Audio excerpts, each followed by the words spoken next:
Imam Haramain sebut. Akan niat dulu. Dia niat, ya Allah, aku pukul anak ni kerana-Mu, ya Allah. Maksudnya bukan sebab aku marah, bukan sebab aku tengah sakit hati tak. Aku pukul ni kerana-Mu, ya Allah, untuk mendidik dia, kata Imam Haramain. Mana ayah dia sebelum rotan akan niat dulu. Dan dia pun bagi tahu, setiap kali ayah dia niat, dia lari dulu.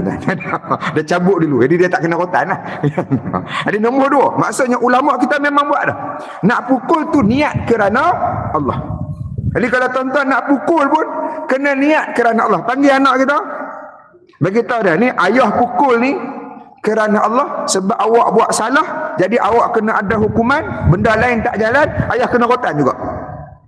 Ayah tak mau buat benda ni, tapi kena juga sebab awak tak buat, benda lain tak jalan.